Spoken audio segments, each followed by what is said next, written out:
को चली मुई बड़े मिशन में आप सबको सलाम, आपको भी सलाम। खुदावंद आपके साथ हो, खुदावंद आपको बड़ी बरकत दे, खुदावंद हमेशा आपको अपनी पनाह में रखे और आप खुदा के जाम जलाल में बढ़ते चले जाएं।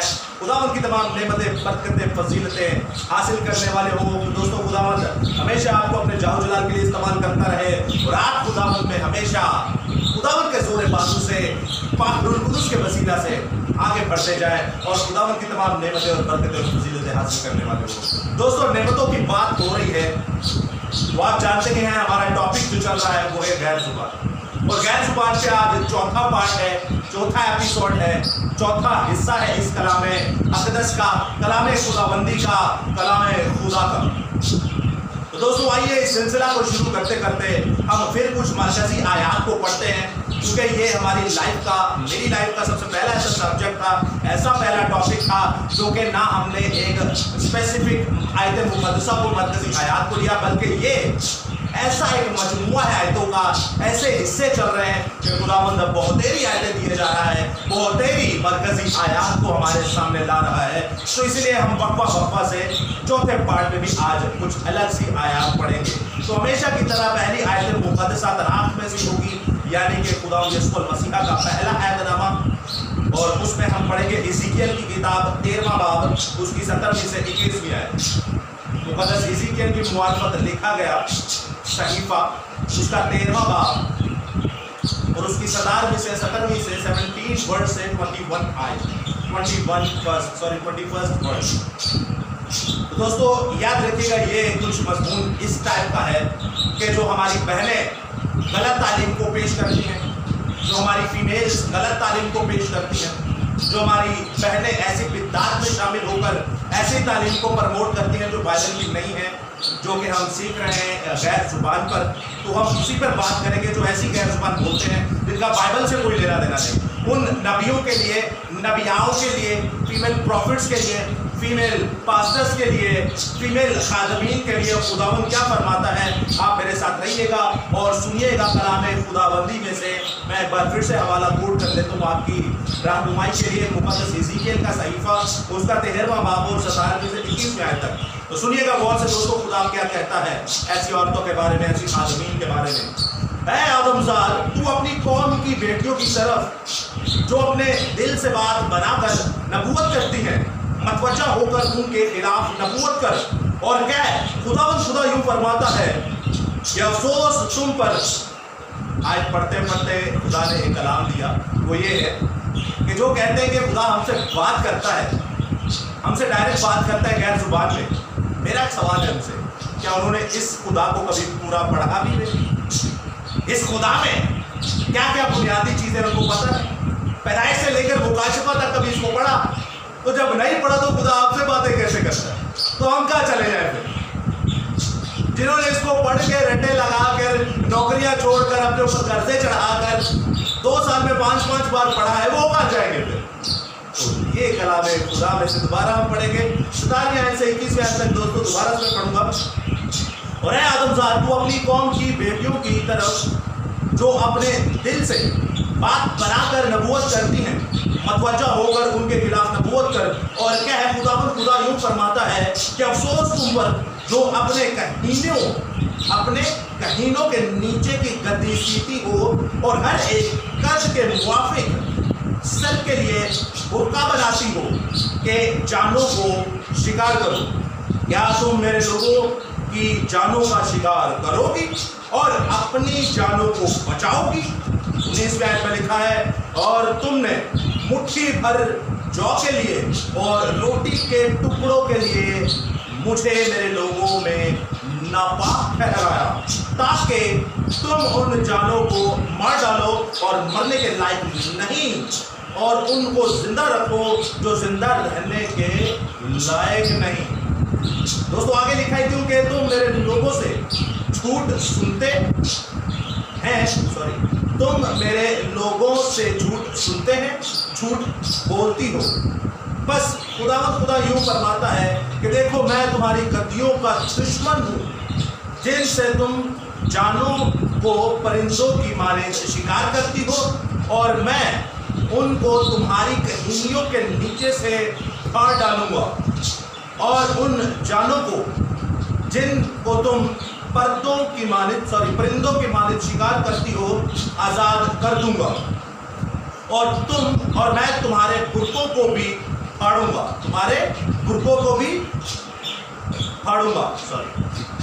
और अपने लोगों को तुम्हारे हाथ से छुड़ाऊंगा, और फिर कभी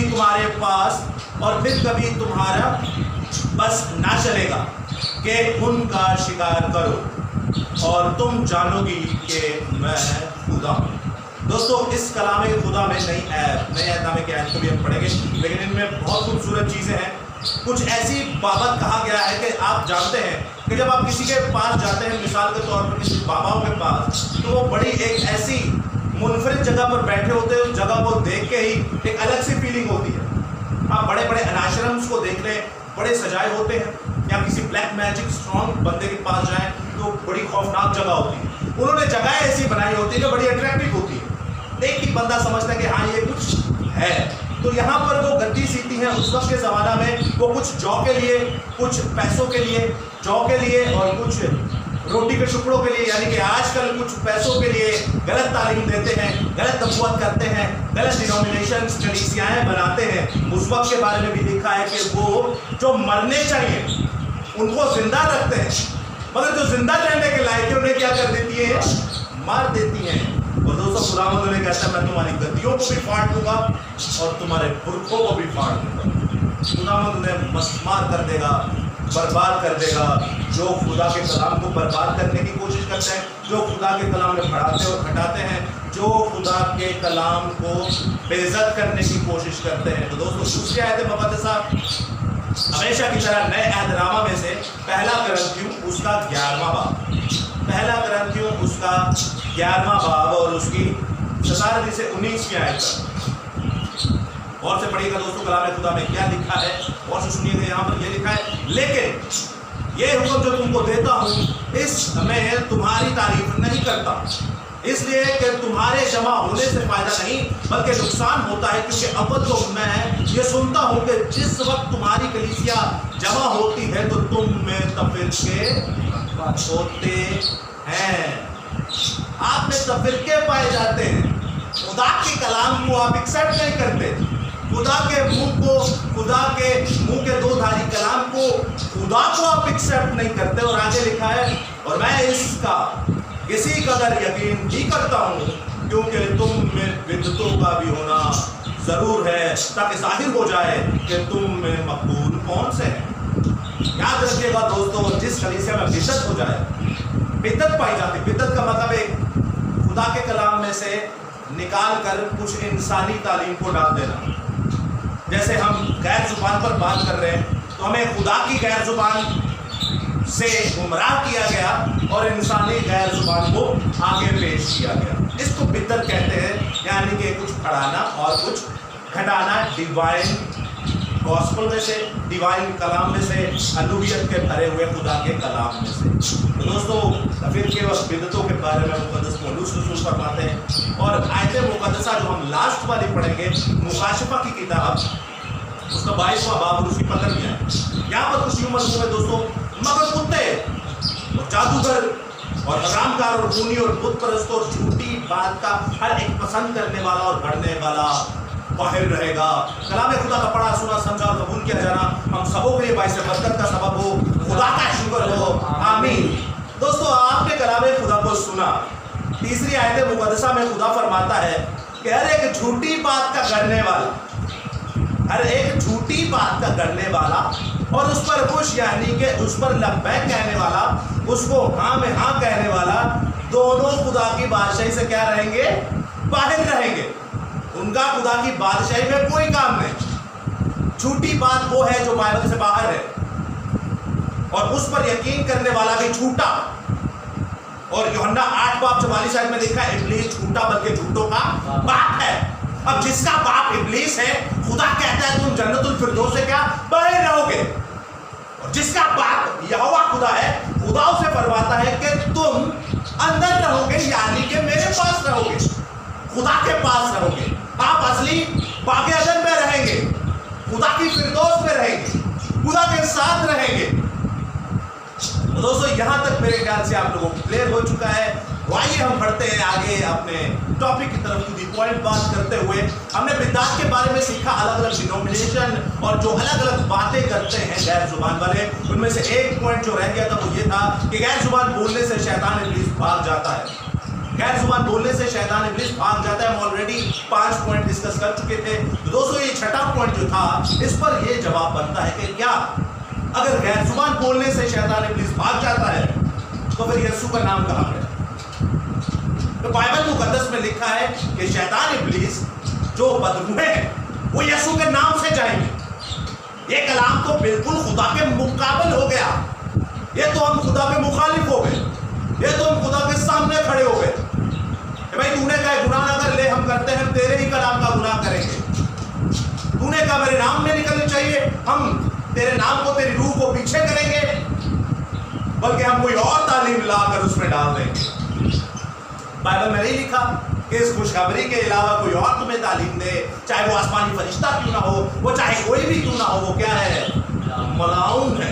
यीशु नाम से बदरूहें निकलती हैं, यीशु नाम से शैतान भागते हैं, ना कि गैर जुबान बोलने से। अब दूसरा हमने सीखा कि जब ये गैर जुबान जो डिनोमिनेशंस में सिखाई जाती है, ब्लैक बोर्ड पर लिखाकर सिखाई जाती है, जो ऐसी डिनोमिनेशन बोलने से सिखाई जाती है जो खुदा की नेमत है ही नहीं, वो देख बोल रहा है इंसान यानी शैतान। अब वो शैतान की तरफ से है।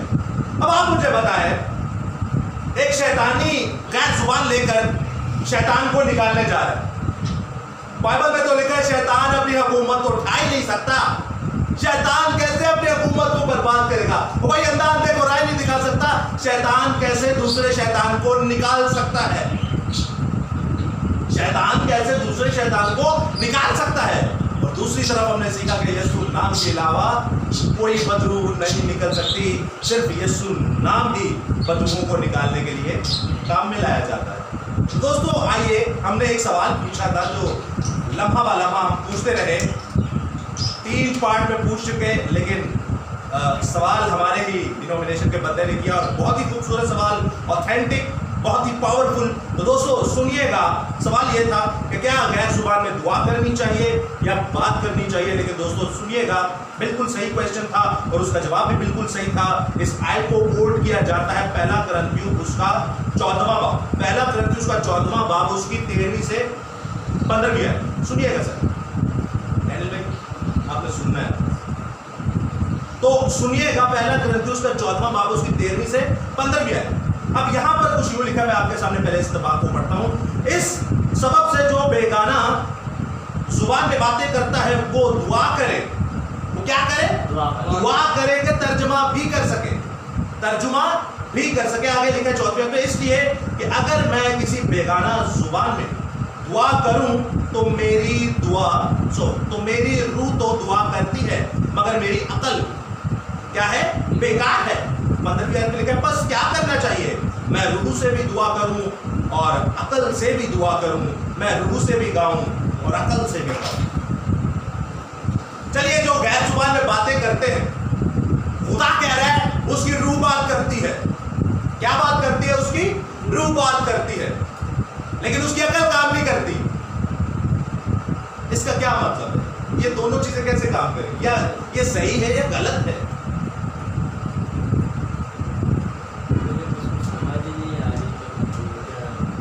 इसका हल क्या है? ये तो मसला हो गया ना, ये तो मसला हो गया। इसका हल क्या है? मैं रूह से भी गाऊं और अकल से भी। हाँ, ये कैसे गा सकते हैं? जो मैं बोलूं मेरे कानों में जाए मुझे समझ भी आए। देखिए, सवाल ये है, बाइबल मुकद्दस में खुदा फरमाता है, मुकद्दस पौलुस उनकी मार्फत, कि भाई आप जो बेगाना जुबानों में बातें करते हैं, आपकी रूह तो गाली है लेकिन अकल क्या है? बेकार है। इसका मतलब है ये जायज नहीं है, ये खुदा को पसंद नहीं है, ये खुदा को पसंद नहीं है। पसंद क्या है? वो आगे बताते हैं कि तेरी रूह भी गाए और तेरी अकल भी गाए, तेरी रूह भी दुआ करे और तेरी अकल भी दुआ करे। मेरी सोशल मीडिया पे एक बात हो रही थी भाई से, पास्टर हैं वो, मैं उनका नाम नहीं लूंगा, हमारे हरदिल अजीज हैं, मेरे वालिद साहब की उम्र के हैं और मैं उनकी बड़ी इज्जत करता हूँ, मेरे दोस्त भी हैं। उन्होंने कहा अनस भाई आपने बार बार ये सवाल पूछा, ये देखिए यहाँ लिखा है मैं दुआ भी करूंगा और गाऊंगा। अब सवाल ये पैदा होता है कि ठीक है आपने बता तो दिया, आप इस क्वेश्चन को पार कर गए, लेकिन आप मुझे ये तो बताएं खुदा तो इससे राजी नहीं है कि आप बेगाना जुबान में बात कर रहे हैं और आपकी रूह तो बात कर रही है लेकिन आपकी अकल बेकार है, और नीचे ही वो कह रहे हैं सॉल्यूशन दे रहे हैं कि भाई तेरी रूह भी बात करनी चाहिए और तेरी अकल भी बात करनी चाहिए, ये दोनों चीजें साथ होनी चाहिए। क्या सॉल्यूशन है इसका? आप ईमान रखते हैं कि हर एक सवाल का जवाब बाइबल मुकद्दस के अंदर है? कायनात का जो सवाल आप बाइबल से बाहर भी करेंगे उसका जवाब भी बाइबल के अंदर है। आप ईमान रखते हैं?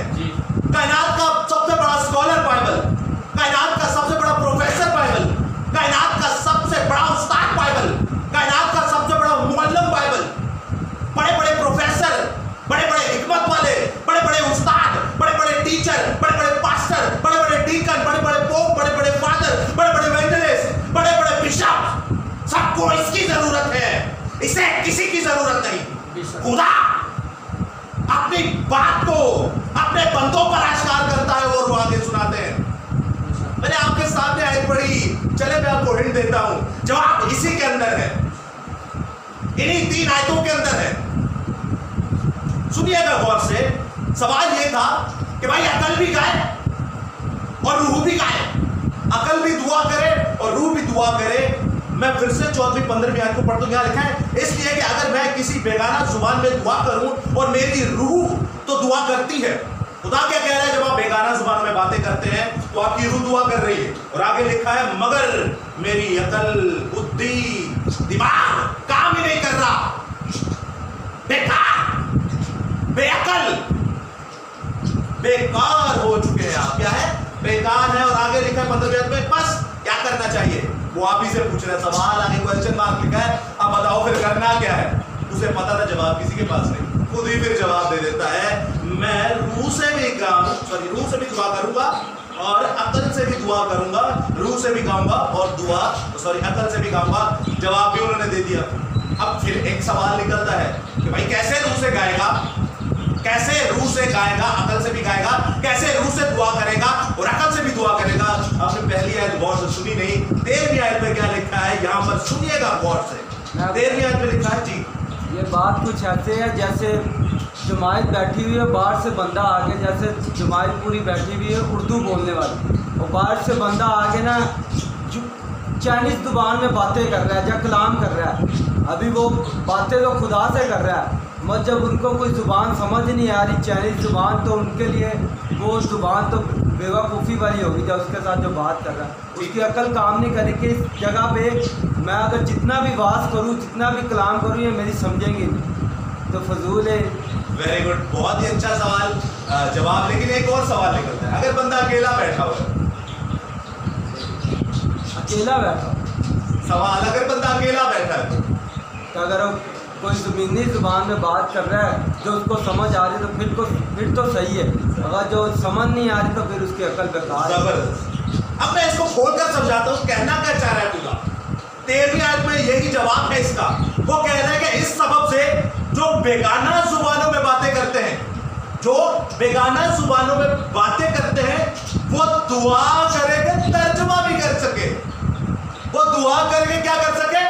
मुझे अगर गैर जुबान मिली, बेगाना जुबान मिली, तरह तरह की जुबान मिली, अजनबी जुबान मिली, तो वो कह रहा है भाई दुआ करके तुझे इसका क्या मिले? तर्जुमा भी मिले। क्या मिले? तर्जुमा भी मिले। वरना वो कहते हैं कलीसिया में से लोग तुझे आकर क्या कहेंगे? अरे पागल कहेंगे। क्या कहेंगे? पागल कहेंगे, मैड कहेंगे, क्रेजी कहेंगे, दीवाना कहेंगे। दीवाना लफ्ज बहुत अच्छा है, मैं आपको रियलिटी लफ्ज जो हमने पिछली बार पढ़ा था, पागल कहेंगे। क्या कहेंगे? पागल। और पागल का हमने पिछली बार सुना था कि उसका काम पागल खाने में है, वो खुदा को गाली भी दे सकता है, पागल कुछ भी कर सकता है, पागल के बस में कुछ नहीं होता। अब याद रखिएगा और आसानी से समझाता हूँ। 14वीं आयत को सुनिएगा दोबारा से। यहाँ पे लिखा है इसलिए कि अगर मैं किसी बेगाना जुबान में दुआ करता हूँ, अगर मैं किसी बेगाना जुबान में दुआ करता हूँ तो मेरी रूह तो दुआ करती है मगर अकल। जवाब ये था कि अकल कैसे काम करेगी? सवाल ये था कि अकल, भाई एक काम तो हो रहा है, रूह तो कर रही है काम, लेकिन मेरी दिमाग ही नहीं है यहाँ पर, मुझे पता ही नहीं मैं क्या कर रहा हूँ। मैं बोले जा रहा हूं लेकिन मुझे पता नहीं मैं क्या बोले जा रहा हूं। मैं बकबक किए जा रहा हूं लेकिन मुझे पता ही नहीं मैं क्या बोले जा रहा हूं। तो वो कह रहे हैं खुदा से क्या मांग। 13वीं आयत को दोबारा पढ़ूंगा। इसी सबब से जो बेगाना जुबान में बातें करता है वो दुआ करे कि तर्जुमा भी कर सके, वरना वो कलीसिया में चुपका बैठा रहे। क्या ये मेरा कलाम है भाई? क्या ये मेरा कलाम है? ये जिंदा खुदा का कलाम है। और उसने कहा जो मेरे हुक्मों को नहीं मारेगा, जो मेरे हुक्मों को नहीं मारेगा, खरूज 20 बाब में दूसरे हुक्म के अंदर जो मेरे हुक्मों को नहीं मारेगा वो मुझसे अदावत रखता है, मुझसे दुश्मनी रखता है, मैं उसकी तीसरी चौथी नस्ल को भी ना छोड़ूंगा। क्या ये मेरा हुक्म है? खुदा का हुक्म नहीं। कि जो बेगाना जुबान में बात करता है वो क्या करे? वो दुआ करे। वो दुआ करे कि क्या कर सके? तर्जुमा भी कर सके। क्लियर है? जब दुआ करेंगे कि तर्जुमा हमें मिले तो खुदा आपको देगा तर्जुमा के नहीं? भाई देगा। उसने कहा मांगो तो तुम्हें दिया जाएगा। जब मैं तुझे बेगाना जुबान दे सकता हूं तो मैं तुझे तर्जुमा भी दे सकता हूं। जब बेगाना जुबान दे सकता हूं तो क्या दे सकता हूं? तर्जुमा भी दे सकता हूं। अब आगे दोबारा 4वीं आयत को सुनिएगा। 4वीं आयत को अब मैं आपसे सवाल करूंगा। इसलिए अगर मैं किसी बेगाना जुबान में दुआ करूं तो मेरी रूह तो दुआ करती है मगर मेरी अकल बेकार है। बस क्या करना चाहिए कि मैं रूह से भी दुआ करूं और अकल से भी दुआ करूं, रूह से भी गाऊं और अकल से भी गाऊं। क्या करना चाहिए? आपसे सवाल है। क्या आपकी रूह भी काम करे और आपका दिमाग भी काम करे? नहीं, ये जवाब गलत। डैनियल भाई के लिए जोरदार तालियां। दोनों ऑप्शन अपनाने चाहिए। और भाई 13वीं आयत में उसका जवाब है बस इसी सबब से जो बेगाना जुबान में बात करता है वो क्या मांगे खुदा से? वो तर्जुमा मांगे। अब तर्जुमे से होगा क्या? मैं बेगाना जुबान में बात कर रहा हूं तो मेरी क्या काम कर रही है? नहीं, अकल तो बेकार है ना, मेरी रूह काम कर रही है। और अगर मैं तर्जुमा करता हूं तो दोनों काम, मेरी अकल भी काम कर रही है। ये दोनों चीजें काम करेंगी। ऊपर जवाब है, मैं फिर से पढ़ देता हूं। इसी सबब से जो बेगाना जुबान में बातें करते हैं वो दुआ करेंगे, तर्जुमा भी कर सके। ये दोनों तीनों आयतें साथ मैच हैं। सुनहरियों को समझे। हम एक आयत को पकड़कर उसकी पूरी डॉक्ट्रिन बना देते हैं, हम एक आयत को पकड़ के पूरी कलीसिया बना देते हैं, हम एक आयत को पकड़ के पूरी मिशन बना देते हैं, अपना भी बेड़ा कर और लोगों का भी बेड़ा कर देते हैं। ये पूरा इस्तेमाल है, पूरा एक सुनहरियो है। 13वीं 14वीं 15वीं आयत अटैच है एक दूसरे से क्या है? अटैच है दोस्तों। आगे फिर सुनिएगा, वरना वार्निंग दे रहा है 16वीं आयत में। और वरना अगर तू रूह ही से, सुनिएगा, वरना अगर तू रूह ही से हम्द करेगा तो नावाकिफ आदमी तेरी शुक्रगुजारी पर आमीन क्यों कर कहेगा? गैर जुबान वाला बेगाना जुबानों में बातें कर रहा है, आपको समझ नहीं आ रही। ये खुदा कह रहा है, खुदा कह रहा है भाई वो आमीन क्यों करेगा? इसका मतलब क्या है? वो खुदा भी नहीं जानता तू क्या कह रहा है। खुदा भी नहीं जानता भाई तू क्या कह रहा है। मैंने 6200 जुबानें दी, उसमें से तो ये कोई नहीं है। इस कायनात में 6200 जुबानें दी, उनमें से तो ये कोई भी नहीं है। जाओ मेरे बंदे आमीन ही नहीं कहेंगे। क्या आमीन ही नहीं कहेंगे? क्योंकि ये मेरी दी हुई गैर जुबान है ही नहीं। आमीन तो उसमें किया जाता है जो मैं तुमको दूंगा, जो मेरी बात होगी, जो मेरी बढ़ियाई होगी, जो मेरे लायक खिदमत होगी, उस पर आमीन कहूंगा मैं भी, मेरे बंदा भी। आमीन का मतलब क्या है? और उर्दू जुबान में जो आमीन लफ्ज है इसका मतलब है ऐसा ही। बिल्कुल सही कहा, मैं मुत्तफिक हूं। लेकिन आप इब्रानी जुबान में देखते हैं, इब्रानी लफ्ज है अमूना। क्या मतलब है? अमूना लफ्ज का मतलब है मैंने बताया एक बार, मैं ईमान रखता हूं। ऐसा ही हो से ये बहुत बड़ी बात हो जाती है। इसीलिए कहते हो इब्रानी यूनानी पढ़े, आपकी बहुतेरी मिसअंडरस्टैंडिंग दूर हो जाएगी। हमने देखा ये जो रबा ये जो बोलते हैं डिनोमिनेशन में, ये 200 साल पहले ही आई हैं। ये उस वक्त की जुबानें थोड़ी हैं, ये तो अभी कुछ ही देर पहले आई हैं। लेकिन आप उनको ये बताएं, बोलेंगे इसको साइड पे कर। ऐसी शैतान ने पट्टी आंखों पर बांधी है, वो आपकी बात सुनेंगे ही। लेकिन उनको ये भी नहीं पता चलता कि आप बात कर रहे हैं या खुदा बात कर रहा है। बोलेगा ले जा तू भी निकल, इसको भी लेके निकल, मैंने नहीं सुननी, मैं तो वही करूंगा जो मुझे मेरे खुदा ने दी। दोस्तों याद रखें शैतान कैसे पट्टी बांधता है। अगर हम कहते हैं कि ऐसी जुबान जो डिनोमिनेशंस में बोली जाती है तो उसका जिक्र होता बाइबल में, क्यों नहीं लिखी गई? सब कुछ लिख दिया, वो क्यों नहीं लिखा? क्योंकि ऐसा कुछ है ही क्यों नहीं है? ऐसा कुछ है ही नहीं, ऐसा कुछ है ही नहीं। तो दोस्तों याद रखिएगा क्यों नहीं है। लफ्ज ग्लोसा को हमेशा आपने याद रखना है। हम पीछे सीख चुके हैं 3 पार्ट्स में। ग्लोसा किस जुबान का लफ्ज है? यूनानी जुबान, ग्रीक जुबान का। Very good. इसका मतलब जमीन पर बोले जाने वाली बातें। Very good. कौन सी जुबानें? जमीन पर बोली जाने वाली जुबानें। जमीन पर बोले जाने वाली जुबानें 14 बाब में 10वीं आयत में लिखा है, ग्रंथी पहला बाब 14 बाब 10वीं आयत में लिखा है, दुनिया में वो कितनी ही मुख्तलिफ जुबानें हो, उनमें से कोई भी बेमाने ना होगी। खुदा ने जब पैदाइश के अंदर जुबानों में इख्तलाफ डाला, तो याद रखिएगा पैदाइश के अंदर जब जुबानों में इख्तलाफ डाला तो वही जुबानें थी जो आज भी हमारे सामने बोली जाती है। और बाइबल में लिखा है ये बेमाने नहीं है, इसका कोई मतलब है। ये मैंने इसलिए दिए ताकि तू सीखे ना, तू मुझसे मांग, देख मैं बड़े बड़े मौजज़े करूंगा। क्या किए खुदा ने मौजज़े? इस बारे में कोई बताइए, सिनेरियो बताइए। आप बाइबल स्टूडेंट्स हैं, बताइए कुछ। वेरी गुड, जबरदस्त। और बता सकते हैं आप कुछ और बताइए, बड़ा बताने की कोशिश कीजिए। बिल्कुल सही कहा, एक बड़ा मौजज़ा गैर जुबान। कैसे खुदा ने कहा कि तू सीख ना, तू इंग्लिश ना सीख, तू पश्तो ना सीख, तू पंजाबी ना सीख, तू बलोची ना सीख, तू इंडिया की तमिल ना सीख, तू इंडिया की तेलुगु ना सीख, हिंदी ना सीख, रशियन ना सीख, जापानीज ना सीख, चाइनीज ना सीख, मुझसे मांग मैं तुझे दूंगा। मुकद्दस और तर्जुमा भी मांग, ये बाइबल का ही है ना, तर्जुमा भी मांग वो भी दूंगा। या चाइना में जाके कर बुला। ये बड़ा मौजज़ा क्या है बाइबल में? मुकद्दस तोमा रसूल का भी अगर तोमा रसूल। Very good. और जैसे मुकद्दस दानियल की बात करें, एक हाथ लिखता हुआ नजर आ रहा है।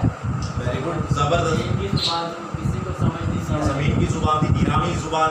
लोग कहते हैं देखिए ये कैसे ऐसी जुबान बोली जा रही है जो इस जमीन की है नहीं, लेकिन जब डिस्कवर करें तो वो जमीन की ईरानी जुबान है। और कोई दोस्तों याद रखिएगा ये बहुत बड़ा मौजज़ा है और ये आनी नहीं मिलती किसी को भी। ये याद रखिएगा नेमतों में से ये सारी नेमतें अपने अपने अंदर बहुत बड़ी ताकत रखती हैं। मैंने खुदा से कहा खुदा मुझे गैर जुबान दे, उन्होंने कहा चल यार दे पीते हैं, कितनी चाहिए। मैंने एक सवाल भी किया था, क्या यीशु मसीह या हुज़ैर पाक खुदा नबी और रसूल गैर जुबान बोलते थे? जी, पालूस रसूल बहुत सारी जुबानें जानता है। वेरी गुड, बिल्कुल सही। अब सुनिएगा जरा, मैं आपके सामने एक तहरीर पेश करता हूँ खुदा की। अमाल 4 बाब में लिखा है, जब ये वाज कर रहे होते हैं पतरस और यूहन्ना, लोग क्या कहते हैं फकीह फरीसी को? ये ताजा नशे में। क्या से पता चलता है आप कभी कभी इंटरेस्टेड होकर, दिलचस्प होकर, इम्प्रेस होकर, आज तो वो गलत कोट कर देते, पता आपको सब है, लेकिन आपने गलत आयत कहीं पर कोट कर दी। मैं 2 बाब की नहीं, मैं 4 बाब की बात कर रहा हूँ, और मैं खाली पतरस की नहीं, पतरस और यूहन्ना की बात कर रहा हूँ। जब खुदा का कलाम वो पेश करते थे हैकल मुक़द्दसा के अंदर या हैकल से बाहर खुदा का कलाम पेश करते थे, तो लोग कहते थे इनको देखो, ये तो अनपढ़, ये जाहिल, ना इनको पता स्कूल क्या होता है, ना इनको पता मदरसा क्या होता है, ना अलिफ का पता, ना बे का पता, ना ए का पता, ना बी का पता, ना सी का पता, इनको तालीम का क्या पता। मैं ये सुने उनको याद की तालीम दी और तर्जुमा दिया।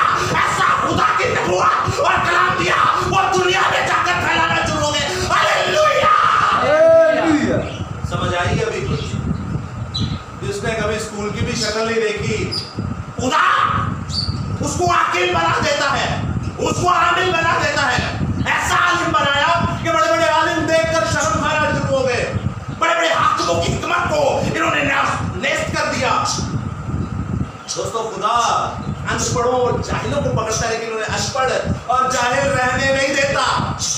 क्या करंतियों की किताब में लिखा कि खुदा छोटों को चुनता है, बेवकूफों को चुनता है, कमीनों को चुनता है, लेकिन जब चुनता है ना उन्हें छोटा रहना देता है, ना उन्हें कमीना रहने देता है, ना ही उन्हें बेवकूफ रहने देता है। खुदा जब उन्हें चुनता है तो लोग कहते हैं अरे अनपढ़, ये जाहिल से क्या पता हो, लेकिन लोग कहते हैं, दूसरे लोग के मान लाते, तुझे नहीं पता ये यीशु के साथ रहता है, तुझे नहीं पता ये बाइबल को पढ़ता है, खुदा को पढ़ता है, यहोवा को पढ़ता है, यीशु को पढ़ता है। हालेलुया!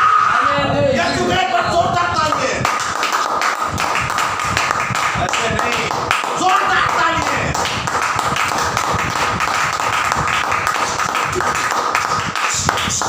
अब समझ में आया कितना बड़ा मौजज़ा है ये। कितने साल लगते हैं उर्दू सीखने में विशाल साहब?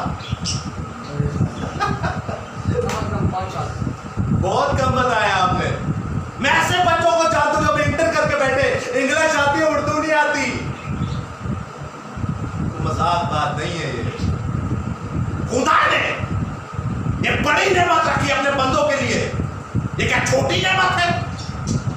मुकद्दस पौलुस रसूल को देखिए, आप बोलते हैं गैर जुबान, बोलते हैं, कहाँ बोलते हैं, क्या बोलते हैं? सारे इंग्लिश में बोलते हैं। आप उर्दू बोलते हैं, आप इंग्लिश बोलते हैं, आपको हिंदी समझ में आता है? आती है नहीं? हिंदी मूवी देखते थे कि नहीं? आपको हिंदी समझ में आती है? ओ भाई आप क्या जुबान समझते भी हो, बोलते भी हो। पंजाबी में कलाम नहीं करते आप, उर्दू में कलाम नहीं करते आप, इंग्लिश की बातों को समझते नहीं है, भले लिखनी नहीं आती, पढ़नी नहीं आती, समझते तो हो ना। हिंदी समझ में नहीं आती, सब आता है समझ में। खुदा ने तुमको दिए हैं गिफ्ट, अरे तुम्हें दी है तरह तरह की जुबानों की नेमत, अजनबी जुबानों की नेमत, बेगाना जुबानों की नेमत, गैर जुबानों की नेमत तुम्हें दी है।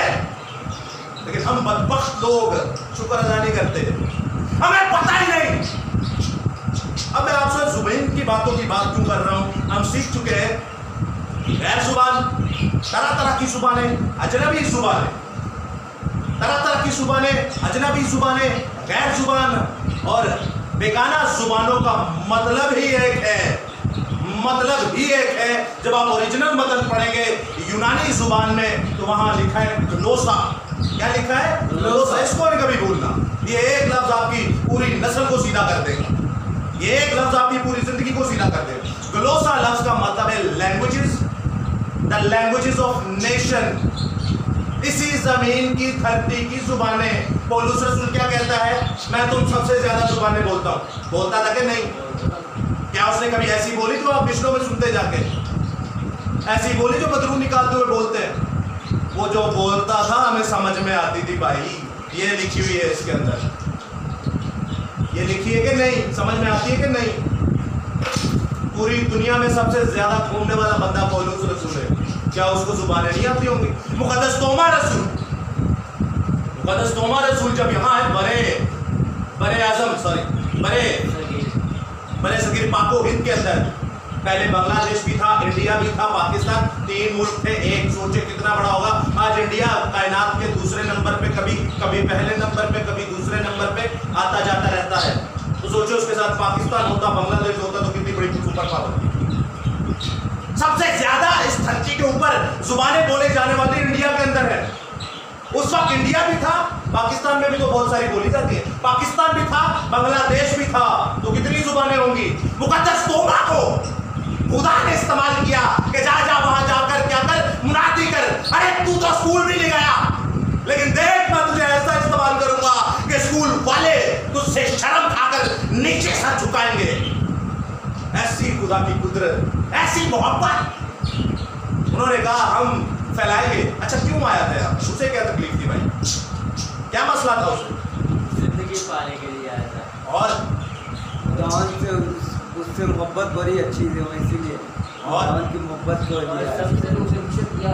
कलाम सुनाने। Very good, to the point. जब बात करें आप ग्लोसा को लेते हैं तो मैं आपके सामने आए थे मुकद्दसा पढ़ता हूं, मरकज की किताब उसके 15वें बाब में, उसमें लिखा और उसने उनसे कहा कि तुम दुनिया के, यहाँ पर तुम तमाम दुनिया में जाकर सारी खलकत के सामने इंजील की मुनादी करो। क्या करो?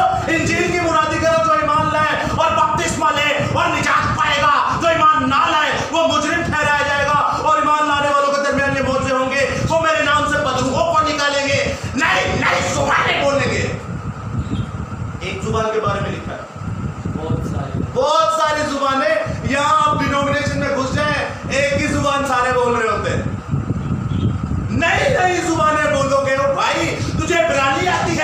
तुझे यूनानी आती है, देख मैं तुझे इंडिया, पाकिस्तान, बांग्लादेश में भेज रहा हूं। तू उर्दू भी बोलेगा, तू पंजाबी भी बोलेगा, तू सराइकी भी बोलेगा, तू सिंधी भी बोलेगा, तू हिंदी भी बोलेगा, तू बांग्लादेशी भी बोलेगा, अरे तू सब जुबानें बोलेगा। क्या ये खुदा की कुदरत छोटी है? ग्लोसा, तरह तरह की जुबानों का मतलब क्या है? ग्लोसा यानी इसी धरती की जुबानें जो 6200 से भी ज्यादा है, सारी की सारी जुबानें खुदा ने दी हैं। तब जब बाबुल का बुर्ज गिरा था। तो याद रखिएगा दोस्तों, इंजील की मुनादी इसीलिए करनी है कि हमें ये क्या दी गई है, नेमत दी गई है कि आप सब दुनिया में जाओ। जो बोलते हैं गैर जुबान, उनको तो अपनी समझ में नहीं आती। समझ आती है डैनियल भाई, विशाल भाई? नहीं। हमारे बंदे यहाँ बैठे हैं, उनका नाम शायद नहीं समझ में आती। याद रखिएगा दोस्तों, हम 14 बाब करंथियों को पूरे को पढ़ेंगे स्टडी में, लेकिन उससे पहले मैं आपकी एक बेस बनाना चाहूंगा, आपको पता चल जाए कि मैं जब 14वां बाब पढ़ूं तो आपके ऊपर से आयतें ना निकल जाए, आपको समझ हो ये पढ़ क्या रहा है और हमने क्या अंडरस्टैंड किया हुआ है। हमारा एक बंदा है यहाँ पर 5-5 घंटे तक वो गैर जुबान किसी वक्त में बोलता रहा। कितने घंटे? वो भाई ऐसी लत है, ऐसा नशा है, 4-4, 5-5 घंटे रातों को कुछ भी नहीं है, ना खुद को समझ आ रही, ना सामने वाले को समझ आ रही। शैतान में जब लोग होते हैं तो इतनी मेहनत, काला जादू जब करना होता है तो 12 बजे के बाद कब्र के अंदर जाकर इसको पढ़ा जाता है। शैतान अपने लोगों से इतनी मेहनत करवाता है और रात बाद 12 बजे उनको पता ही नहीं होता मैं करना की, पता ही नहीं है दीन दुनिया की तरफ जाती पई है, उनको पता ही नहीं पूरा दिन मैं सेफ रहा, मैं बचिया रहा, मैं क्यों रहा, उसको पता ही नहीं है। उसने कहा जागो और दुआ करो, पता ही नहीं है, पता ही नहीं है। और ऊपर से बोलते क्या है, खुदा हमसे क्या करता है, बातें करता है। इन्होंने पकड़कर जो मसीहत का बंदूकें रखते हो रोमन कैथोलिक पर, हैं? बंदूकें रखते किस पे? रोमन कैथोलिक पर। तो सबसे बड़े शैतान तो आप हैं, जो सब जानकर भी ये काम करते हैं, खुदा के कलाम को पढ़ाते और घटाते हैं। याद रखिएगा दोस्तों, शैतान की निशानी है वो इसको खराब करने की कोशिश करेगी। इसमें से बढ़ाएंगे और घटाएंगे और कहेंगे तुझे क्या पता, मैं तुझे बताता हूँ। ऐ खुदा तुमने क्या लिख दिया, रुक मैं तुझे बताता हूँ। ऐसे नहीं, ऐसे लिखते हैं। ये नहीं, ये कहना है, क्या है, ये नहीं बल्कि ये कहना है। दोस्तों यहाँ तक आपको समझ में आ गया कुछ? Very good. और आगे देखते हैं हम पहला करंथियुस का 14वां बाब उसके 18 से 19 में, सुनिएगा गौर से, 18वीं और 19वीं आयत में लिखा है, जो मुकद्दस पौलुस रसूल कहते हैं, मैं खुदा का शुक्र अदा करता हूँ कि तुम सबसे ज्यादा जुबानें बोलता हूँ, तुम सबसे ज्यादा जुबानें बोलता हूँ, लेकिन कलीसिया में बेगाना जुबान में 10,000 बातें कहने से मुझे ये ज्यादा पसंद है कि औरों की तालीम के लिए मैं 5 ही बातें अकल से कहूँ। अब उसने रूह की बात नहीं की, किससे कहा है? अकल से कहूँ। अब ये तो नेगेटिविटी लगती है गैर जुबान की। क्या कहते हैं आप इस आयत को, कैसे समझते हैं, कैसे समझते हैं आप इस आयत को? मुकद्दस पौलुस रसूल तो यहाँ पर नेगेटिविटी बयान कर रहे हैं किसकी? गैर जुबान की। दोस्तों याद रखिएगा वो क्या कह रहा है, क्या वो ये कह रहा है कि ये तरह तरह की जुबानें खुदा की हैं? कह रहे हैं कि नहीं? फिर वो कह रहा है मैं गैर जुबान बोलने से अच्छा ऐसी बातें कहूँ जो 5 ही अकल में आ जाए।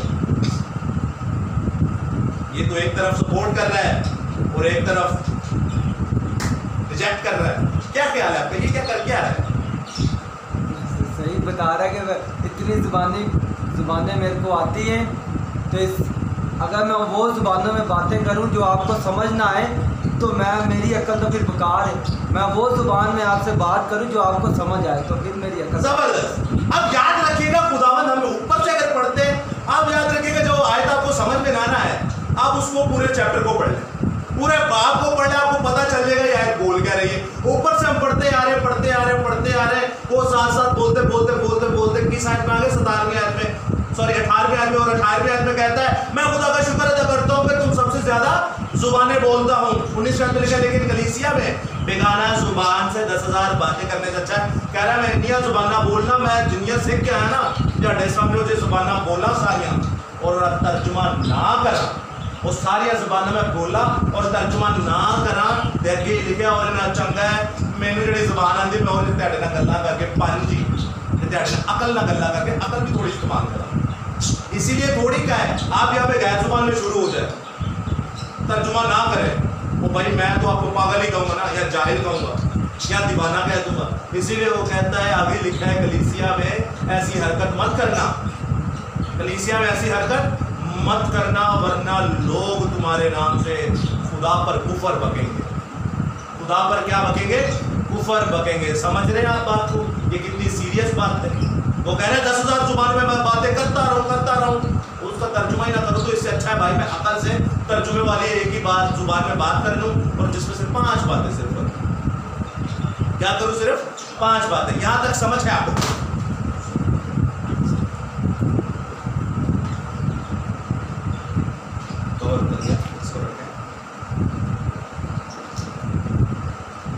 दोस्तों यहां तक क्लियर है आप लोगों को? आप मेरे साथ देखिएगा। अब हम देखेंगे कि ये 14वें बाब को जो हम स्टडी करेंगे, तो दोस्तों 14वें बाब के अंदर हमें और भी बहुत सारी चीजें मिलेंगी जो कंफ्यूज करती हैं, लेकिन हमें कंफ्यूज नहीं होना, क्योंकि हम जिंदा खुदा को पढ़ने वाले लोग हैं, जिंदा खुदा की तालीम लेने वाले लोग हैं। हमें कंफ्यूज बिल्कुल नहीं होना। आप जब 14वें बाब को पढ़ेंगे तो 2 चीजों का बार बार जिक्र किया गया है, एक गैर जुबान का, बेगाना जुबानों का, और दूसरा जिक्र किया गया है किसका? नबूवत का। एक गैर जुबान का बार बार जिक्र किया गया है और दूसरा नबूवत का बार बार जिक्र किया गया है। अब दोस्तों यहां पर आपको समझना है नबूवत का मतलब क्या है। कलाम खुदा। नबूवत का मतलब अब अगर आप आसानी से देखते हैं तो इसको इंग्लिश में कहते हैं प्रोफेसी, और उर्दू में कहते हैं नबूवत करना, पेशन गोइयां करना, फ्यूचरिस्टिक बातें बताना। अब आप जब इसको यूनानी ओरिजिनल मतन में देखते हैं प्रोफेसी लफ्ज को, प्रोफेसी लफ्ज को जब आप देखते हैं तो ये प्रोफेसी लफ्ज यूनानी में कहलाया जाता है प्रोफिटियो ओ। प्रोफिटियो ओ। अब प्रोफिटियो ओ लफ्ज जो है इसका मतलब जब आप देखते हैं तो इसका मतलब है कलाम सुनाना। मिसाल के तौर पे मैं कहूँ मुझे नबूवत की इल्म है, खुदा ने मुझे नबूवत की नेमत दी है, मैं डैनियल भाई के साथ बातें कर रहा हूँ, डैनियल भाई के साथ बातें कर रहा हूँ और मैं कह रहा हूँ कि आने वाला जो खुदा है वो शैतान है, आने वाला जो खुदा है वो क्या है? शैतान है। तो ये नबूवत हुई या लानत हुई? ये तो लानत हुई। अगर मैं आपसे बात करता हूँ कि आने वाला जो बादशाह है वो खुदा है, वो यीशु मसीह है, तो आप कहेंगे कि वाकई, यानी कि सुना तो कलाम भी रहा हूं ना, सुना तो कलाम भी रहा हूं। समझ रहे हैं आप? नबूवत लफ्ज का मतलब 2 निकलते हैं, एक फ्यूचरिस्टिक बातें बताना और दूसरा कलाम सुनाना। पेशन गोया इसमें से सुनाना, पेशन गोया कलामे खुदा में से सुनाना, यानी कि 2 अल्फाज में जब आप पूरे सुनेरियो को देखते हैं, प्रोफेसी लफ्ज का मतलब इंग्लिश बाइबल में से, किंग जेम्स वर्जन में से आप प्रोफेसी लफ्ज को लेते हैं तो उसका मतलब आप स्ट्रॉन्ग कोऑर्डिनेट्स में देखते हैं तो वहां लिखा है a set fourth matter of divine teaching faculty, यानी कि एक दूसरे के साथ बातें करना, यानी कि मैं आपको डिवाइन टीचिंग के बारे में, अलूहियत यानी खुदा के कलाम के बारे में बता रहा हूं, खुदा के कलाम के बारे में बता रहा हूं। नबूवत का मतलब क्या है? खुदा का कलाम सुनाना। नबूवत का मतलब क्या है? खुदा का कलाम सुनाना। मिसाल के तौर पे लूका 12 की लूका रसूल की इंजील उसका 12वां बाब उसकी 12वीं आयत में लिखा है, क्योंकि रूह कुदुस उसी घड़ी तुम्हें सिखा देगा कि तुम्हें क्या कहना है। तुम्हें खुदा खुद यीशु मसीह खुद तुम में से होकर बोलेगा और तुम्हें बताएगा कि तुम्हें क्या कहना है। ये जब रूह कुदुस मिलता है तो तब 2 नेमतों का जिक्र किया गया है, किस किस का? नई जुबानों और इंजील की मुनादी, बेगाना जुबाने और नबूवत का। बेगाना जुबाने और नबूवत का, ये दोनों साथ भी क्यों? क्योंकि जुबानें दी इसीलिए गई कलाम सुनाने के। याद रखिएगा दोस्तों, खुदा ने तरह तरह की जुबानें इसीलिए दी ताकि क्या हमें सुनाया जाए? कलाम सुनाया जाए। और जब खुदा का रूह मिलता है तब नेमतें मिलती हैं।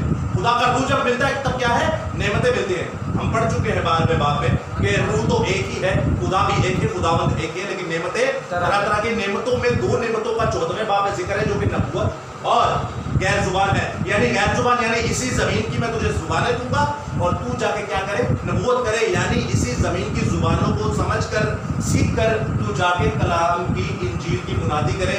मरकज 16 बाब याद है आपको, मत्ती 28 बाब याद है आपको, जो ग्रेट कमांडमेंट्स है, जो सॉरी ग्रेट कमांडमेंट्स नहीं, जो हुक्म फर्ज है हमारी जिंदगी जीने का जो मकसद है। और आप यूहन्ना 16वें बाब और उसकी 4वीं आयत में पढ़ते, वहां पर लिखा है वो मेरा जलाल जाहिर करेगा, इसलिए मुझ ही से हासिल करेगा और तुम्हें खबर देगा। मुझ ही से हासिल करेगा और तुम्हें खबर देगा। जो रबा रबा रबा करते हैं वो आपको क्या खबर देते हैं? खुदा जो और भी इस तरह की जुबानें बोलते हैं जिनकी आपको समझ नहीं आती, जिनकी उन्हें समझ नहीं आती, वो क्या खुदा की तालीम दे रहे हैं? वो क्या खुदा के रूह में से लेके आपको दे रहे हैं? यही लिखा है ना इन 2 आयतों में कि खुदा के रूह से लेकर वो तुम्हें देगा। वो क्या दे रहे हैं आप? याद रखिएगा दोस्तों, वो इसी जमीन के खुदा यानी शैतान इब्लीस से लेकर आपको दे रहे हैं और आप लिए जा रहे हैं।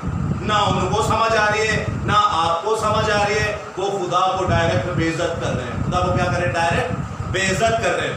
यहां तक समझ है आपको? मैंने इसलिए आपके सामने ये दुआएं पढ़ी। आगे लिखा है कि खुदा ने नबूवत को ज्यादा क्यों प्रायोरिटी दी? आप जानते हैं, इसी 14वें इस्तबाक में आप पढ़ेंगे, मुक़द्दस पौलुस रसूल कहते हैं कि मैं तरह तरह की जुबानों से ज्यादा तुमसे ये चाहता हूं कि तुम नबूवतें करो। क्या करो? नबूवतें करो, यानी कि खुदा का कलाम पेश करो। खुदा का क्या करो? कलाम पेश करो। और कलाम को इतनी प्रायोरिटी दी है, इतनी प्रायोरिटी दी है कि पतरस और यूहन्ना तक ये लोगों ने कह दी ये तो अनपढ़ हैं, लेकिन ये सुनाते क्या है? खुदा का कलाम सुनाते हैं। दोस्तों, इसको प्रायोरिटी दी गई है। इसको क्या दी गई है? प्रायोरिटी दी गई है। याद रखिएगा, इस कलाम को बहुत ज्यादा अहमियत दी गई है। मैं एक सवाल कर रहा था, हम लोग बैठे हुए थे इबादत के अंदर, तो मैंने कहा, सोचा कि आप भी बताइएगा विशाल भाई, मैंने सोचा कि इस बाइबल के अंदर, रूहानियत के अंदर सबसे ज्यादा अहम चीज क्या है? कलाम पर अमल करना और यीशु नाम यहोवे पर ईमान लाना, दुआ करना, कलाम पढ़ना सिखाना, रफ़ाकत रखना, रोटी तोड़ना, रसूलों से तालीम पाना। इन 7-8 चीजों में से सबसे ऊंचा दर्जा किसका? याद रखिएगा, मैंने ये भी नाम लिया कि यीशु पर ईमान लाना। हारिस भाई के लिए जोरदार ताली, वेरी गुड। दोस्तों याद रखिएगा, क्यों कहा मैंने कलाम भी क्यों कहा? अच्छा, ताड़ियों में जाने कंफ्यूज हो जाते हैं, मुझे पता है थोड़ी सी कंफ्यूजन है। यीशु नाम में निजात है, लेकिन ऐसी निजात का क्या फायदा? पता ही नहीं निजात लेके करना क्या है। ऐसी निजात का क्या फायदा? क्या आपको पता ही नहीं कि मैंने जिसके नाम में निजात ली है वो है कौन? वो हस्ती क्या है? वो बेटा क्यों कहलाता है? वो खुदा क्यों कहलाता है? खुदा उसे क्यों इब्राहिम पहले बाबे कह रहा है खुदा तेरा तख्त अब्दुल आबाद रहे? आप जानते हैं इन आयात को लेकर इतने बड़े ब्लंडर बने हुए हैं। गैर कौम में जाओ, आपको गोली मार देंगे। इंसान को खुदा कह रहा है, ये छोटी बात है। याद रखिएगा दोस्तों, अगर यीशु नाम में निजात है तो यीशु नाम में ही मौत भी है, और वो भी लाजवाब मौत। ऐसी मौत जो आग की भट्टी में डाली जाती है, ये यीशु आपको भट्टी में डालेगा। वो कहेगा ये मैंने किस लिए दिए थे भाई ये किस लिए दिया? इसको पढ़। बाहर एक बंदा चरसी, पोड्री, जनाकार, हरामकार, धोखेबाज, बुतप्रस्त बैठा है। उससे आप पूछते हैं यीशु पर ईमान रखता है? वो कहता है मैं यीशु पर ईमान रखता हूं, यीशु मसीह खुदा का बेटा है, यीशु खुदा है। क्या वो बचेगा या मरेगा? वो भाई वो मरेगा। अगर वो बचेगा तो हम इसे दिन रात सीने से क्यों लगाए फिरते हैं? हम इसके हुक्मों को क्यों मानते हैं? हम दुनिया से क्यों दुश्मनी लेकर बैठे हुए हैं? हम अपनी माँ को क्यों वसीयत देते हैं कि लोग उसे धमकियां दें कि हम इसे उठा लेंगे? उठाओगे? अरे उठाओगे तो उठाकर देख लो, फिर पता चलेगा किसे उठाया है तुमने। पहले भी कहा था इनबॉक्स में उल्टियां करना छोड़ दो। नंबर मेरा व्हाट्सएप का, यूट्यूब का और फेसबुक का, आप सभी जानते हैं, मेरे घर को जानते हैं। मुझे बुलाइए अपने घर या मेरे घर आ जाइए, फेस टू फेस मर्दों की तरह बात कीजिए, डिबेट कर लीजिए किसी भी टॉपिक पर जो आपको पसंद हो। लेकिन खबरदार, अगर हमारे खुदा के कलाम को बिगाड़ने की कोशिश की, याद रखिएगा आपके सामने शीशा खड़ी हुई दीवार सबसे पहले अनस ही खड़ा होगा। हमारे खुदा की बेइज्जती करना बंद करो, वरना खुदा ही आपको चीर डालेगा और आपकी नस्लों को भी चीर डालेगा। अभी तो बड़े मजे लगे होंगे।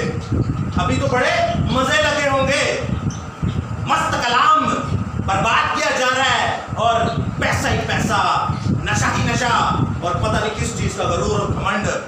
इतने लोग, इतनी कलीसिया, इतनी बड़ी डिनोमिनेशन। याद रखिएगा, खुदा नस्लों को चीरता है, आपको वहां मारेगा जहां आपको दर्द भी हो। तो समझ आ गई यहां तक कि क्या खुदावंद कहना चाहता है हमसे और हम क्या किए जा रहे हैं। तो दोस्तों याद रखिएगा, ये बहुत बड़ा मौजूदा है कि खुदावंद अनपढ़ लोगों को, किनको? अनपढ़ लोगों को ऐसी जुबानें देता है और उनसे कलाम करवाता है। आप तो फिर पढ़े लिखे हैं, आप और मैं तो फिर क्या है, पढ़े लिखे हैं। मुकद्दस फिलिप्पस की 4 बेटियां थी, क्या करती थी?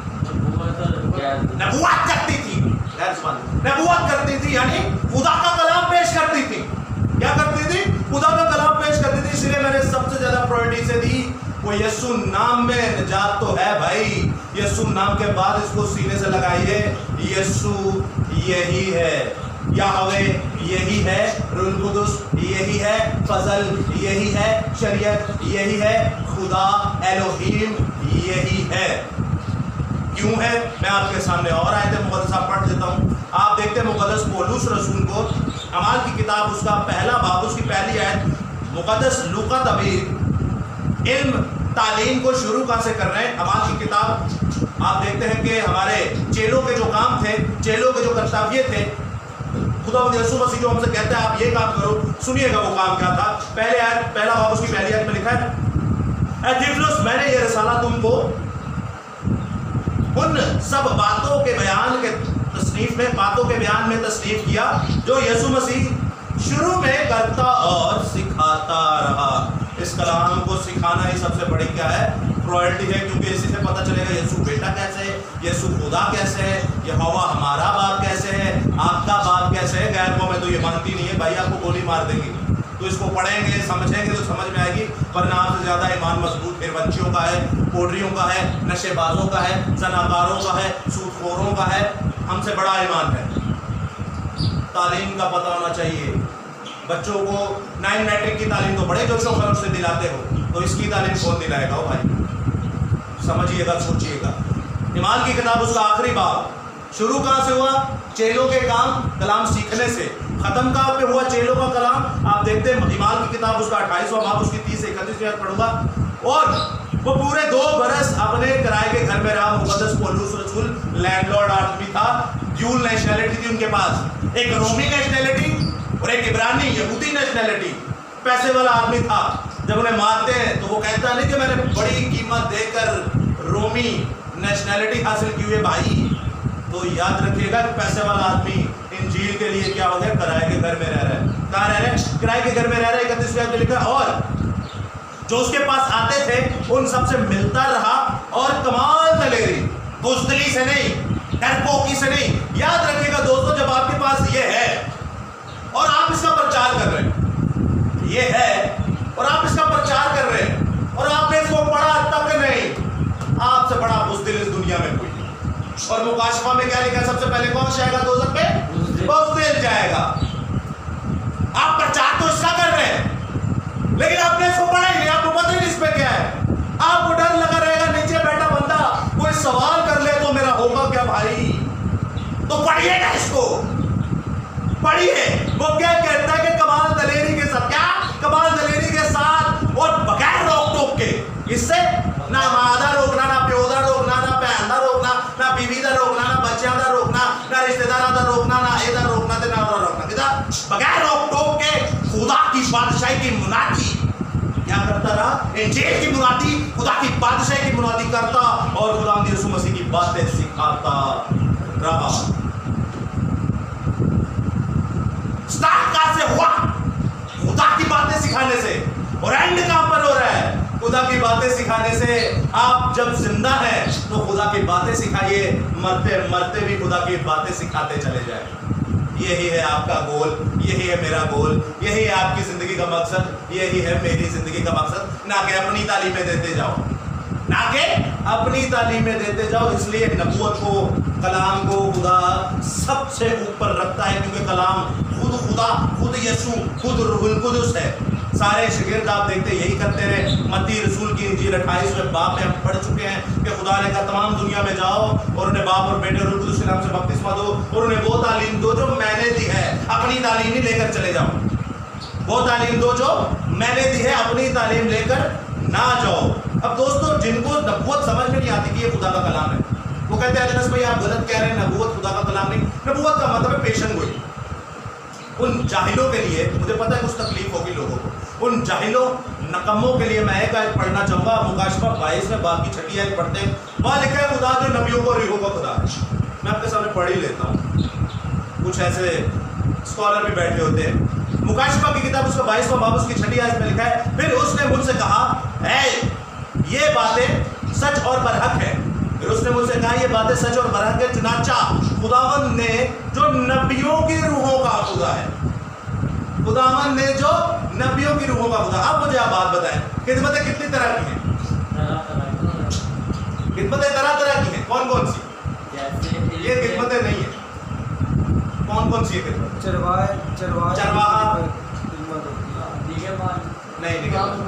नहीं ये भी आप टॉपिक टू दी पॉइंट बात कर रहे हैं। मैं आपसे उसी की किताब से पूछ रहा हूँ, कितने किस्म की किताबें? दाऊद ने कितने पत्थर लिए थे? 5 पत्थर लिए। खिदमतें कितने किस्म की? 5 किस्म। पहली बताई किसी ने, क्या बताई? चरवाहा और नबूवत करना, नबी और समझ गया, रसूल, नबी, रसूल, चरवाहे, उस्ताद।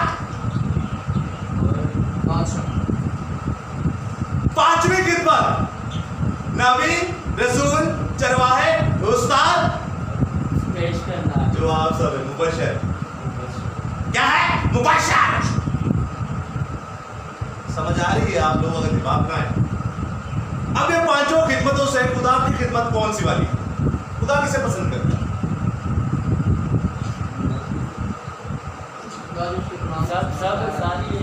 सबको पसंद है, जो खुदा के। मैं बता रहा हूँ कि 5 खिदमतें खुदा के मुताबिक हो रही हैं। खुदा किन्हें पसंद करेगा? टू दी पॉइंट आप समझिए इसको। मैं बात नबूवत पे करता हूँ और खुदा पे आए तो हमने कौन सी पढ़ी है? आप जब एक चीज आपको दी जाती है रिसर्चिंग के लिए, आप उसको ढूंढते अच्छी बात है, लेकिन आप पीछे भूल जाते हैं इसलिए पूछा गया। खुदा जो नबियों की रूहों का खुदा है, तो इसका मतलब तो ये हुआ कि खुदा तो नबियों का खुदा है, नबियों की रूहों का खुदा है। तो मुबशर कहाँ गए? चरवाहे कहाँ गए? उस्ताद कहाँ गए? और रसूल कहाँ गए? रसूल तो यीशु मसीह को भी कहा गया। ये सारे नबी थे। ये सारे ही नबी थे, क्योंकि क्या करते थे? खुदा का कलाम सुनाते थे। नबूवत का मतलब यह है कि खुदा का कलाम सुनाना। ये जिन प्रोफेसरों को समझ नहीं आती नबूवत प्रोफेसी का मतलब क्या है, उसका मतलब यह कलाम सुनाना। खुदा नबियों का भी खुदा, खुदा रसूलों का भी खुदा, खुदा मुबशरों का भी खुदा, खुदा उस्ताद चरवाहों का भी खुदा और खुदा उस्तादों का भी खुदा, जो खुदा के कलाम को हूबहू वैसे पेश करते हैं जो खुदा ने कहा है। अपनी गैर जुबानी डाली, जो खुदा ने दी तरह तरह की जमीन की जुबानें वो दी। बेगाना जुबान का मतलब गुलोस्ता यानी कि जमीन की जुबानें। तरह तरह की जुबान का मतलब गुलोस्ता यानी जमीन की जुबानें। अजनबी जुबान का मतलब गुलोस्ता यानी जमीन की जुबानें। बेगाना जुबानों का मतलब है गुलोस्ता यानी कि जमीन की जुबानें।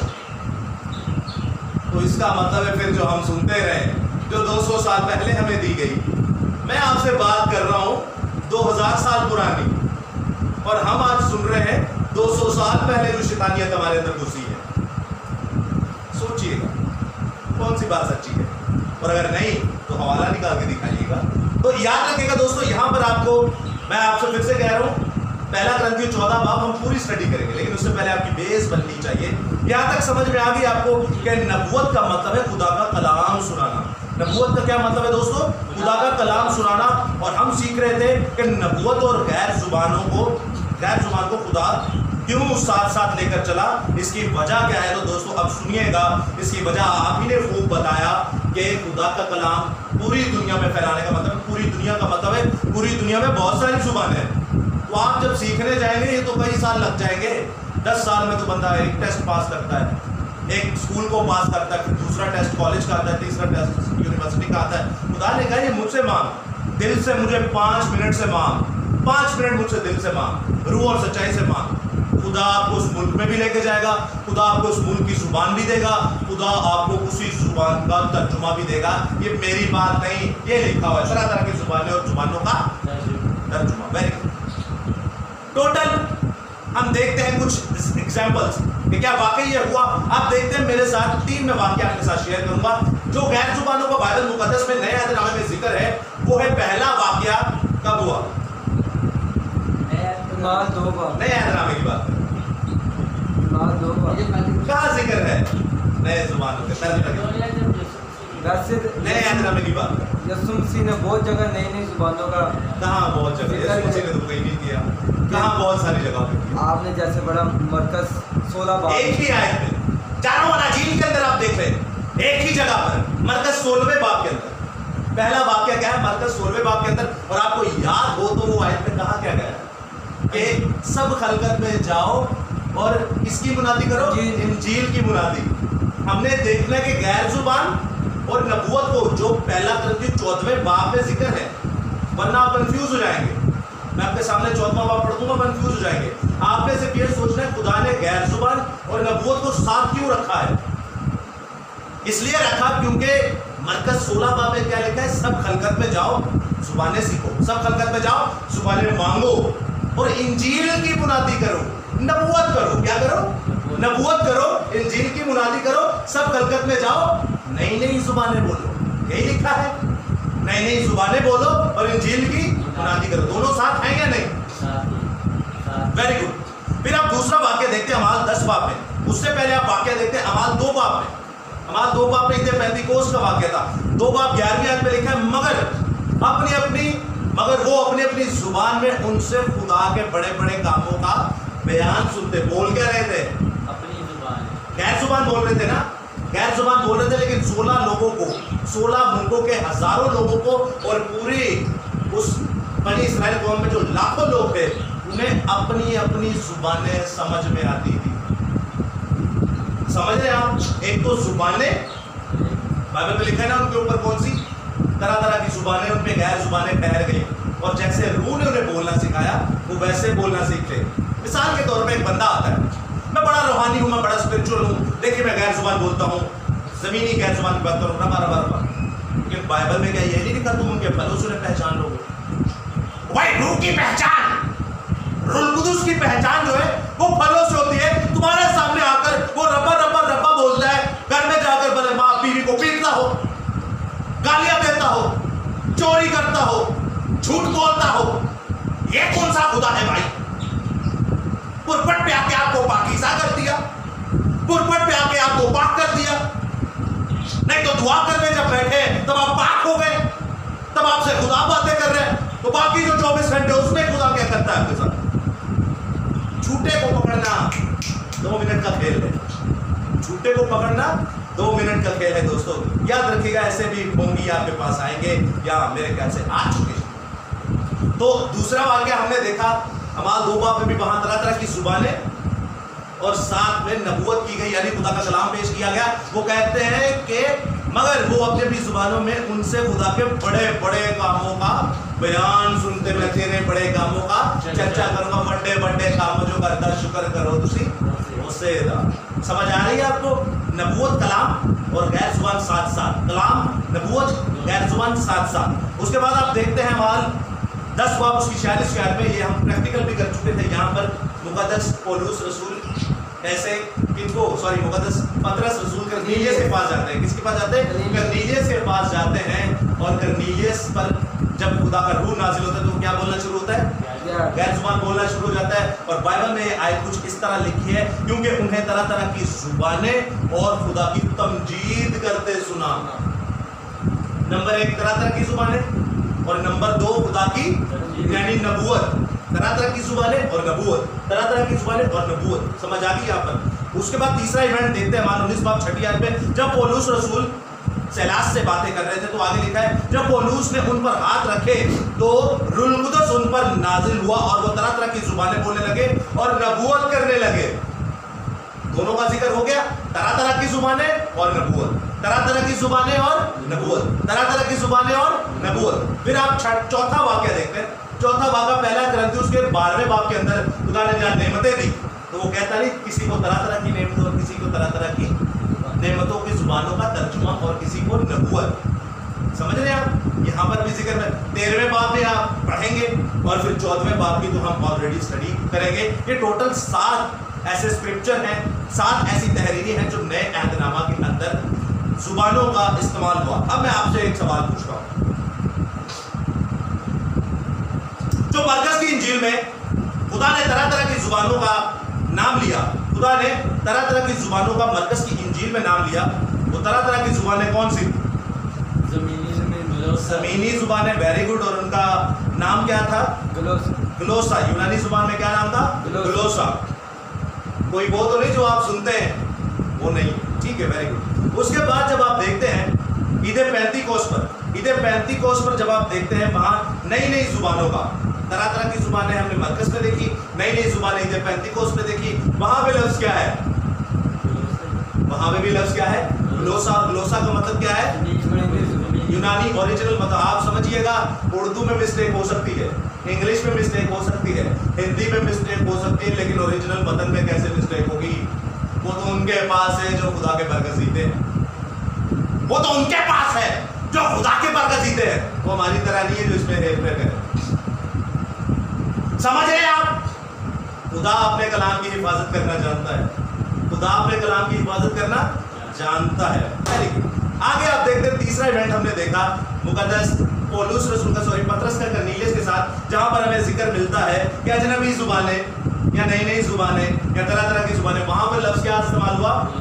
ग्लोसा, जिसका मतलब क्या है? जमीन पर बोले जाने वाली बातें। उसके बाद आप देखते हैं मुकद्दस पौलुस रसूल का सेलास से इनकाउंटर होता है और वहां पर उन पर रूह नाजिल होता है और वहां पर वो क्या बोलते हैं? बेगाना जुबानें। और बेगाना जुबान लफ्ज का मतलब क्या है? ग्लोसा। Very good. ग्लोसा का मतलब क्या है?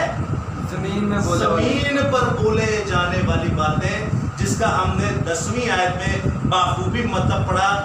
पहला ग्रंथी 14वां बाब उसकी 10वीं आयत में कि चाहे जमीन पर जितनी भी जुबानें बोली जाती हैं उनमें से कोई भी बेमाने ना होगी, बेमाने ना होगी। यहां तक आपको क्लियर है? ग्लोसा हर जगह आएगा, तरह तरह की जुबानें, यानी कि ग्लोसा जमीन की जुबानें। इसीलिए लूका 12:12 में लिखा था, इसीलिए यूहन्ना 16:14 आयत में लिखा था कि वो मुझमें से लेकर तुम्हें बताएगा। खुदा ने क्या? वो मुझमें से लेकर तुम्हें बताएगा। आपको पता है जब खुदा में से लेकर हम बताते हैं, खुदा में से लेकर जब खुदा की बातें बताते हैं, खुदा में से लेकर जब खुदा की बातें बताते हैं, खुदा में से लेकर जब खुदा के कलाम की बातें बताते हैं, खुदा के कलाम की तरह तरह की जुबानें बोलकर खुदा के कलाम की नबूवत करते हैं, खुदा की दी हुई गैर जुबान बोलते हैं, खुदा की दी हुई कलाम के मुताबिक उसकी नेमतों को इस्तेमाल करते हैं, नबूवत करते हैं, कलाम सुनाते हैं, तो 3-3 हजार लोग एक दिन में तौबा करते हैं, ईमान लाते और बपतिस्मा लेते हैं। लेकिन जब हम रब्बा रब्बा रब्बा रब्बा शाबा शाबा शाबा बोलते हैं, तब कौन बपतिस्मा लेता है? कभी लिया किसी ने? तौबा की किसी ने? ईमान लाया कोई? कहते दुआ करते हैं कि बदरू निकल जाओ। भाई बदरू कैसे बदरू को निकालेगी? तेरे अंदर ऑलरेडी बदरू है। तू खुदा के कलाम को बिगाड़ कर गंदी तालीम लेकर बैठा हुआ है, तू कैसे शैतान को निकालेगा? क्या यीशु नाम से शैतान नहीं निकलेगी जो गैर जुबान से निकलेगी? समझ रहे हैं आप बात को? तब बड़े बड़े काम होते हैं। आपको पता है ये रब्बा रब्बा क्यों करते हैं? ये रब्बा रब्बा एक दिन करते करते करते करते करते रब्बा रब्बा रब्बा रब्बा रब्बा रब्बा रब्बा मेरे रब्बा रब्बा रब्बा मेरे गाने शुरू हो जाते हैं। क्या शुरू हो जाते हैं? गाने शुरू हो जाते हैं। सुना है कभी आपने कभी किसी पादरी को गाना गाते हुए? उर्कवट के ऊपर चढ़ते हुए, उर्कवट के ऊपर चढ़ा है और इबादत चल रही है। आपने सुना है किसी पादरी को गाना गाते हुए? सुना है? लो मैं आपको बताता हूं, जो यहां पर रहते हैं वो सभी जानते हैं और मुझे नाम लेने की जरूरत नहीं, ना उस जगह की, ना उस चर्च की, ना उस खादिम की नाम लेने की जरूरत नहीं। आप में से बहुत सारे लोग नहीं जानते। एक जानवर फिल्म का गाना था, आपने सुना होगा। बच्चा मां पर गाना गाता है, लोरी सुनाती है, पास बुलाती है, माँ मुझे जब तेरी याद आती है। पुरपट के ऊपर 14 मई का दिन था 2 साल पहले, मैं उस इबादत में शरीक था। वो अचानक बंदे को पता नहीं क्या हुआ, माँ की खिदमत में पुरपट पे चढ़ के गाना गा दिया। खुद तो ठंड पड़ी नहीं, बच्चों को 2 लड़कियों को उठा दिया और लड़कियां भी थी बेशरम या बेहया, ये बेगैरती है ये। तारे जमीन पर फिल्म का गाना गा दिया जो बच्चे गाते हैं। कौन सा था वो गाना माँ का? क्या था वो गाना? मेरे ज़हन से निकल गया। तो सुनिएगा ये चीजों को। गाना कौन सा था भाई, याद कीजिए। ये पुरपट के ऊपर होता है ये काम। सुन के कानों में से खून निकलने वाली बात होती है, ऐसी बेगायती। ये क्या हो रहा है कलाम के मुताबिक? और गैर जुबान जब आप सुने उस बंदे की, उफ, आप कहेंगे इससे रूहानी कोई इंसान है ही नहीं। समझ में आ रही कुछ बातें कि नहीं? आपने बहुत कुछ पुरपट पे होते हुए देखा होगा, हमने उससे भी बड़े बड़े कारनामे देखे पुरपट पे होते हुए। समझिएगा इन चीजों को। क्या ये खुदा देता है आपको? मां के लिए मजहब के अंदर कोई गीत, कोई ज़बूर नहीं। दोस्तों याद रखिएगा, रब्बा रब्बा करते करते रब्बा मेरे रब्बा रब्बा ना कर लीजिएगा। तो जब शैतान को याद करोगे तो फिर शैतान तो अपना काम दिखाएगा। शैतान तो अपना काम दिखाएगा कि नहीं? दिखाएगा जी, जरूर दिखाएगा। याद रखिएगा, शैतान आपको अपना रंग भी दिखाएगा, अपना काम भी दिखाएगा, आपसे सारे काम करवाएगा। तो याद रखिएगा, नेक्स्ट जो एपिसोड होगा वो लास्ट एपिसोड होगा, उसमें हम 14वें बाब को ही पढ़ेंगे और ये पढ़ेंगे कि मुकद्दस पौलुस रसूल करंथस के अंदर ही बैठकर ये बात क्यों कर रहे हैं और करंथस की कलीसिया को ही ये नबूवत और गैर जुबान क्यों बताया गया। दोस्तों याद रखिएगा। सो मैं चाहता हूं खुदा बाप के लिए, खुदा यीशु मसीहा के लिए, खुदा रूह कुदुस के लिए, खुदा की शरीयत के लिए, खुदा के फजल के लिए, खुदा के तहरीरी कलाम बाइबल मुकद्दस के